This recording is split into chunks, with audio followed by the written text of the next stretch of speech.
Hello friends, welcome to library science classes by Preeti. आज के video में हमारा टॉपिक है डीडीसी के अंतर्गत हम मेन क्लास के साथ टेबल 4 का प्रयोग किस तरह से करेंगे। तो सबसे पहले जानते हैं कि टेबल 4 क्या है। टेबल 4 है sub division of individual language. ये डीडीसी के अंतर्गत वॉल्यूम 1 में आप खोलेंगे टेबल का आपको जो बुक दिया है वॉल्यूम 1 पेज नंबर 404 आप ओपन करें यदि आपके पास डीडीसी है तो। और उसमें देखें टेबल 4 में सबसे पहले आपको मेन एलिमेंट्स दिए गए हैं जिसके अलग अलग अंकन हैं। 6 तरह के ये मेन एलिमेंट्स हैं और इसके अलग अलग अंकन हैं। इन्हीं के द्वारा टेबल 4 का अंकन हमें लगाना है। अब हम बात करते हैं, जैसा कि मैं हमेशा आपको हर टेबल की मुख्य बातें नोट करवाती हूँ, तो इसमें भी कुछ मुख्य बातें हैं फ्रेंड्स, आप प्लीज इसे नोट कीजिए, क्योंकि यदि ये मुख्य बातों को हम ध्यान में रखेंगे तो किसी भी टाइटल का हम एक बेहतर क्लास नंबर बना सकते हैं। तो आप इसे नोट कर लीजिए। टेबल 4 और देखिए 1 में मैंने लिखा है टेबल 4 और टेबल 6 दोनों ही टेबल लैंग्वेज से संबंधित है, परंतु दोनों टेबल में मुख्य अंतर यह है कि जितने भी प्रकार की भाषाएं हैं उनका अंकन टेबल 6 में दिया गया है। जितनी भी प्रकार की भाषाओं का मतलब जैसे है संस्कृत है, हिंदी है, इंग्लिश है, इस तरह से जितनी भी प्रकार की भाषाएं हैं उसका अंकन हमें कहाँ मिलेगा, टेबल 6 में दिया गया है। और टेबल 4 में दिया गया है लैंग्वेज के स्ट्रक्चर के अंकन दिए गए हैं। मतलब जब लैंग्वेज के स्ट्रक्चर की बात होगी, जैसे वर्ड्स आएंगे, ग्रामर आएंगे, तो इस तरह के से स्ट्रक्चर की जब बात की जाएगी ना, तो टेबल 4 से हमें लैंग्वेज का अंकन लाना है। ठीक है। अब बात है टेबल 4 का संबंध 400 मुख्य वर्ग से है, यानी 400 किसका मेन क्लास है, लैंग्वेज का मेन क्लास है। तो टेबल 4 का प्रयोग हमेशा मेन क्लास 400 के साथ होगा। जिस तरह टेबल 3 का प्रयोग साहित्य का क्लास के साथ था 800, उसी तरह इसका प्रयोग हमेशा 400 मेन क्लास के साथ होगा। ठीक है, यहाँ तक बात आई होप आपको समझ में आई होगी। और जो मैं बोल रही हूँ उस पे ध्यान दीजिए, गौर से सुनिए और प्लीज इसको नोट करके अपने नोटबुक में हमेशा रखिए और प्रैक्टिस कीजिए। इसी मुख्य बातें के द्वारा यदि आप किसी भी टाइटल का प्रैक्टिस करेंगे तो हमेशा एक बेहतर क्लास नंबर बनकर आएगा। तो टेबल 4 का संबंध है 400 मुख्य वर्ग से। यदि किसी भाषा का ग्रंथ बनाना हो तो 400 मुख्य वर्ग काम में लिया जाएगा। किसी भाषा का अंकन टेबल से 6 से लेंगे एवं उसके आगे 4 लगा देंगे तो उस भाषा का ग्रंथ बन जाएगा। ये किस तरह से काम में लाया जाए, मतलब काम में हम लेंगे, आपको अभी एग्जाम्पल के द्वारा क्लियर किया जाएगा। प्लीज हर एक एग्जाम्पल को गौर से देखिएगा, समझिएगा और वीडियो को बिना स्किप किए देखिए, तभी आप अच्छे से इसे समझ सकिएगा। क्योंकि डीडीसी में हर मेन क्लास में हर टेबल में कुछ ना कुछ छोटे छोटे रूल दिए गए हैं जिनको हमें ध्यान में रखना बहुत ही ज्यादा जरूरी है। तो चलिए स्टार्ट करते हैं अब एग्जाम्पल के द्वारा। देखिए सबसे पहला एग्जाम्पल है Hindi language. Friends Hindi language का अंकन हम 2 तरह से लगाएंगे। एक मैंने आपको बताया था, यदि भाषा का अंकन टेबल 6 से लेंगे और 400 मेन क्लास के साथ जोड़ देंगे तो वो भाषा का ग्रंथ बन जाएगा। तो हिंदी लैंग्वेज यानी ये हिंदी भाषा की किताब है।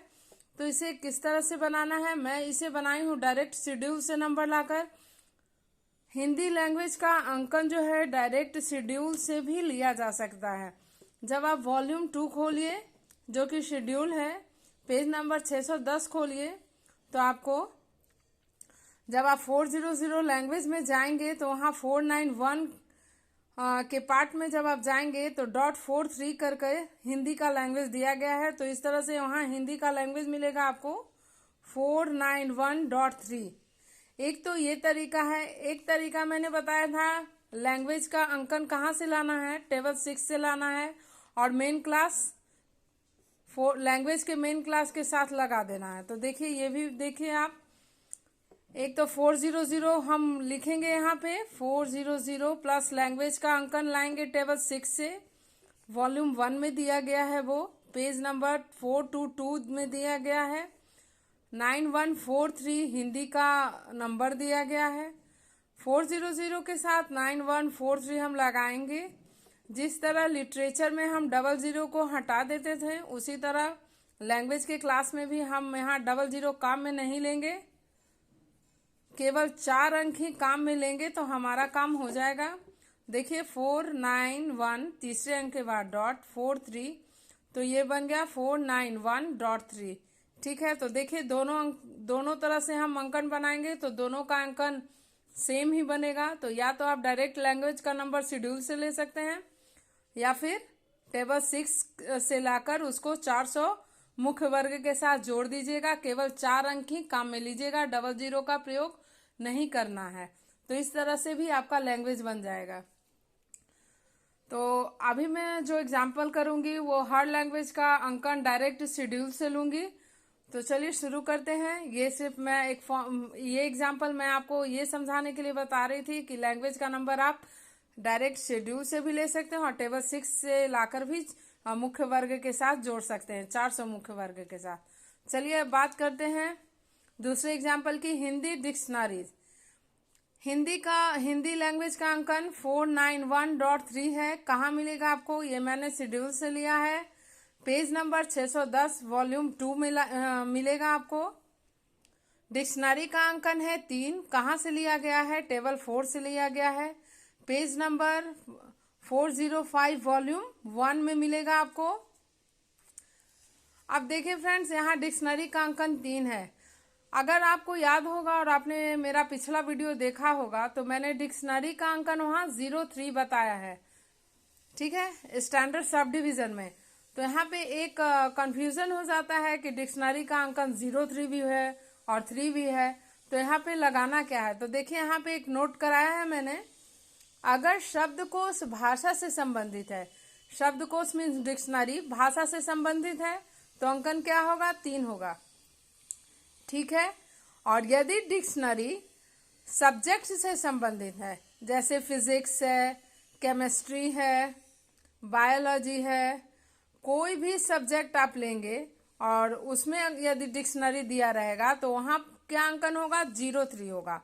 ये अंकन आपको कहाँ मिलेगा? ये टेबल 1 का अंकन है, स्टैंडर्ड सब डिवीजन में दिया गया है डिक्शनरी, 03 अंकन दिया गया है।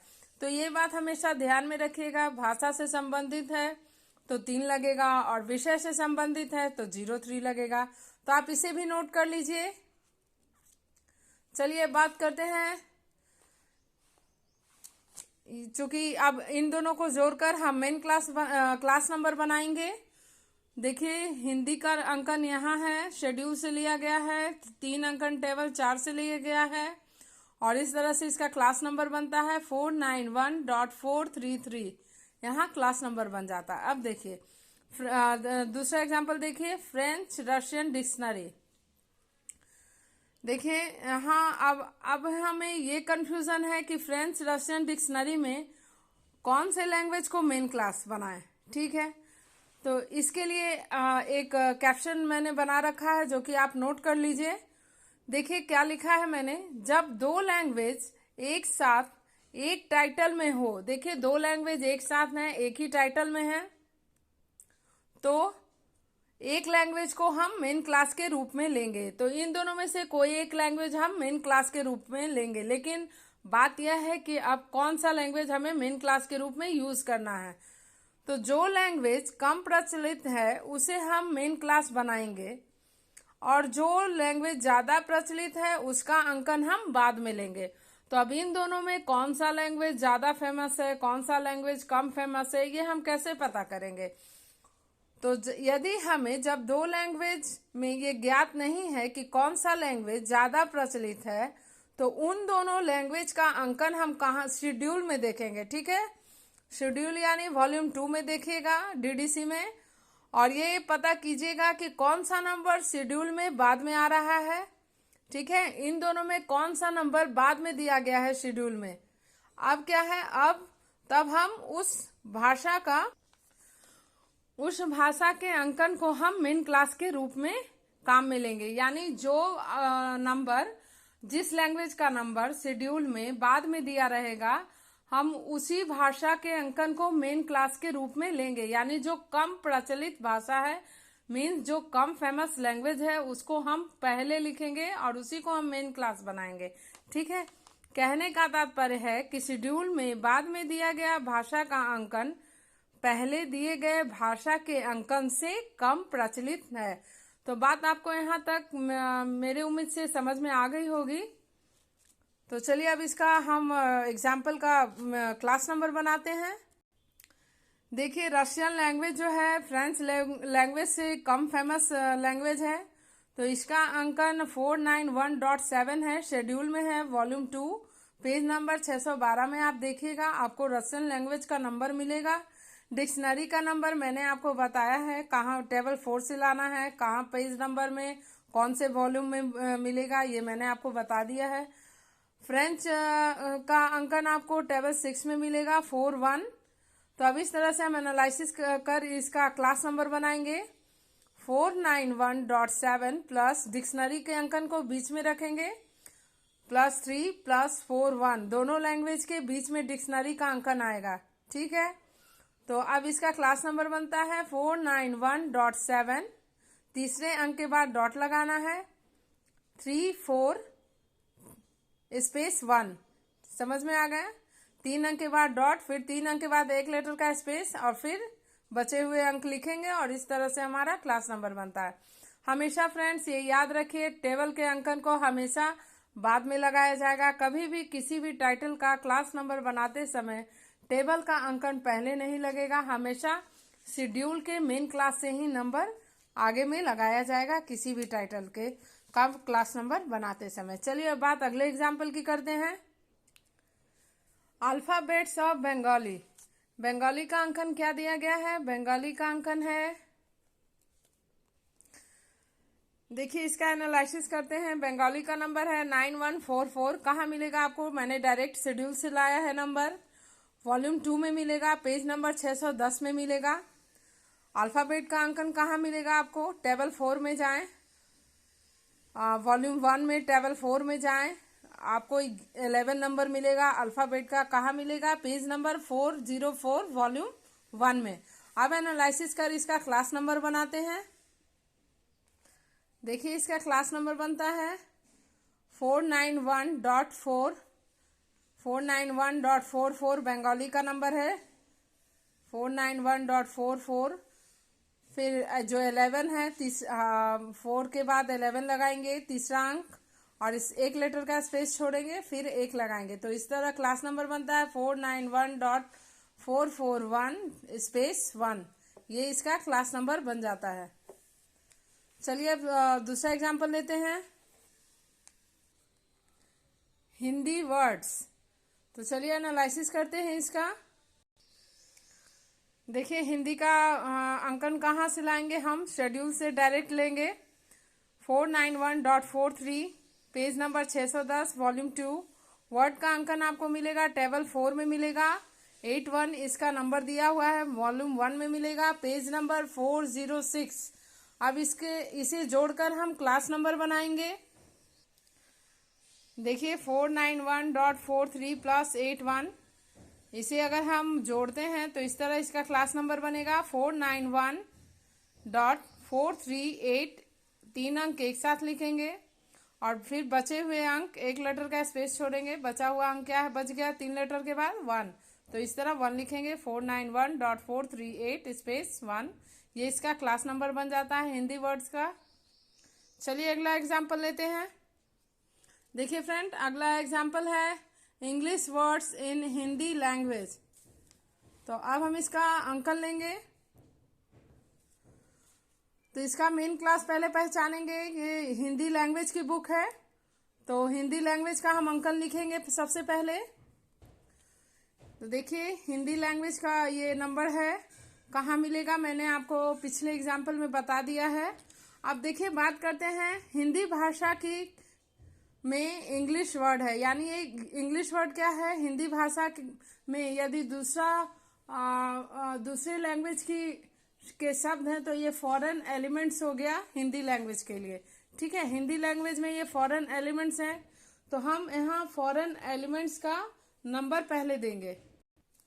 देखिए यहाँ एनालिसिस मैंने किया है, हिंदी लैंग्वेज फॉरेन एलिमेंट का अंकन मिलेगा आपको, टेबल 4 में आप जाएंगे तो आपको 2 4 मिलेगा। ये हमें लगाना जरूरी है क्योंकि हिंदी भाषा की किताब में कोई दूसरी भाषा है जो कि हिंदी भाषा के लिए फॉरेन एलिमेंट है, तो पहले फॉरेन एलिमेंट का नंबर देंगे, फिर इंग्लिश का नंबर लेंगे।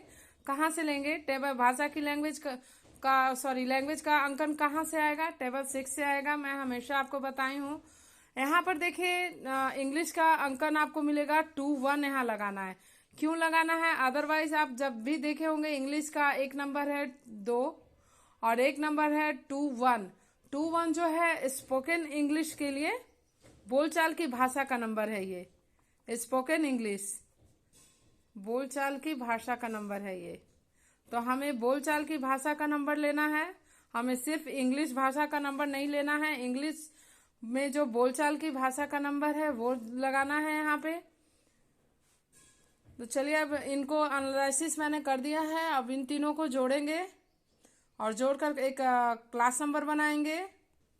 देखिए इस तरह से इसका क्लास नंबर बनता है। पहले मैंने हिंदी लैंग्वेज का अंकन दिया है मेन क्लास, फिर फॉरेन एलिमेंट्स का अंकन दिया है 2 4, फिर इंग्लिश का अंकन दिया है 2 1 और इस तरह से क्लास नंबर बनता है 491.432, 3 अंक एक साथ। फिर बचे हुए अंक 432, एक लेटर का स्पेस छोड़ेंगे, 4 2 1 लिखेंगे। यदि एक अंक रहते तो यहाँ एक लिखते, 2 रहते तो 2, ये दोनों लेते, 3 अंक हैं तो तीनों अंक एक साथ। यदि एक अंक और रहता तो फिर से एक लेटर का स्पेस छोड़ते हैं और यहाँ पे वो बचा हुआ अंक लिख देते हैं। तो इस तरह से इसका क्लास नंबर बनता है। चलिए बात करते हैं अगले एग्जाम्पल की, प्रोनाउंसिएशन ऑफ उर्दू वर्ड्स। तो सबसे पहले ये हम इसका टाइटल पहचानेंगे। मेन क्लास क्या है इसका, मेन क्लास है उर्दू लैंग्वेज। चूंकि उर्दू लैंग्वेज की ये बुक है तो उर्दू लैंग्वेज इसका मेन क्लास लेंगे। कहाँ से लेंगे, लैंग्वेज का मेन क्लास से उर्दू लैंग्वेज का नंबर पहले लिखेंगे। देखिए उर्दू लैंग्वेज का मेन क्लास के रूप में हम लिखेंगे उर्दू लैंग्वेज को, तो इसका डायरेक्ट नंबर हम शेड्यूल से लाएंगे 491.439। पेज नंबर आपको कहाँ मिलेगा, 610 में, वॉल्यूम 2 शेड्यूल से। अगर आपको ये टेबल 6 से लाना है तो आपको अंकन मिलेगा 91439। उसके आगे आप 4 लगा देंगे तो ये उस भाषा का ग्रंथ बन जाएगा। इस तरह से आगे 4 लगा हुआ है। देखिए अब देखिए प्रोनाउंसिएशन का अंकन कहाँ से लाएंगे, टेबल 4 से लाएंगे 8 1। प्रोनाउंसिएशन की जगह अगर स्पेलिंग, देखिए स्पेलिंग, मीनिंग और वर्ड भी रहता तो भी इसका अंकन यही बनता। मीनिंग और वर्ड भी रहता, मैंने एक वर्ड का एग्जांपल आपको दिया है, तो भी इसका अंकन यही रहता। तीनों मतलब इन चारों का अंकन एक ही है। प्रोनाउंसिएशन का है 8 1, टेबल 4 से लेंगे, पेज नंबर 406 है, वॉल्यूम 1 है। अब इन दोनों को जोड़कर एक बेहतर क्लास नंबर बनाएंगे हम। देखिए इसका क्लास नंबर बनता है 491.439। उर्दू लैंग्वेज का अंकन है, प्रोनाउंसिएशन का अंकन है ये। तो इस तरह से जोड़ेंगे 491.439 स्पेस 8 1 और ये क्लास नंबर बन जाता है। चलिए एक नेक्स्ट एग्जांपल लेते हैं। देखिए अगला एग्जांपल है संस्कृत पॉलियोग्राफी। तो सबसे पहले देखिए मैं अब इसमें आपको टेबल 6 से नंबर लाकर जोड़ूंगी मेन क्लास के साथ। मैं हमेशा आपको बता, अभी तक मैं डायरेक्ट शेड्यूल से नंबर ले रही थी। अब देखिए संस्कृत लैंग्वेज में है तो संस्कृत लैंग्वेज मेन क्लास होगा इसका। तो अभी इस एग्जांपल में हम डायरेक्ट शेड्यूल से नंबर नहीं लाएंगे बल्कि मेन क्लास के साथ टेबल 6 का अंकन जोड़ेंगे संस्कृत का लाकर। देखिए मैंने संस्कृत भाषा का अंकन लिया है। सबसे पहले मेन क्लास इसकी क्या है, मेन क्लास लैंग्वेज की बुक है ये। मेन क्लास क्या है इसका, मुख्य वर्ग लैंग्वेज। फिर इसमें भाषा का अंकन हम टेबल 6 से लाकर जोड़ेंगे 9144 वॉल्यूम 1 में है। कौन से पेज नंबर में मिलेगा आपको, ये मैंने आपको इसके पहले जो वीडियो मैंने दिया है आपको उसमें पेज नंबर बता रखा है। फोलियोग्राफी का नंबर है 17। कहाँ से लाएंगे, टेबल 4 से लाएंगे। पेज नंबर 405 वॉल्यूम 1 में ही मिलेगा आपको। चलिए अब एनालिसिस कर हम इन तीनों का नंबर एक साथ जोड़ेंगे। देखिए, मुख्य वर्ग, फिर संस्कृत भाषा का अंकन, फिर पॉलियोग्राफी का अंकन 4009144 और ये अंत में पॉलियोग्राफी का जो नंबर है वो दिया गया है। मुख्य वर्ग का 00 जो है हम काम में नहीं लेंगे, केवल 4 अंक ही हम काम में लेंगे। तो 491, तीसरे अंक के बाद डॉट लगेगा, 44, फिर 3 अंक एक साथ, फिर बचे हुए अंक हैं, एक लेटर का आप स्पेस छोड़ दीजिएगा और इस तरह से इसका क्लास नंबर बन जाता है। तो ये देखा मैंने आपको मुख्य वर्ग के साथ भी भाषा के साथ का अंकन लगा के मैंने एक एग्जाम्पल दिखाया है और मैंने जितने भी एग्जाम्पल लिए उसमें डायरेक्ट शेड्यूल से भी भाषा का अंकन लेकर एग्जाम्पल को सॉल्व किया है। तो फ्रेंड्स, आज के वीडियो में इतना ही है। जहाँ तक मेरी कोशिश होती है कि मैं हर छोटी छोटी बात को आपके सामने रखूं। तो यदि आपको मेरा वीडियो पसंद आया हो तो प्लीज़ वीडियो को लाइक ज़रूर कीजिएगा, सब्सक्राइब ज़रूर कीजिएगा और शेयर भी कीजिएगा। आज के वीडियो में ही इतना ही, फिर मिलेंगे अगले वीडियो में एक नए टॉपिक के साथ। तब तक के लिए बाय बाय, थैंक यू।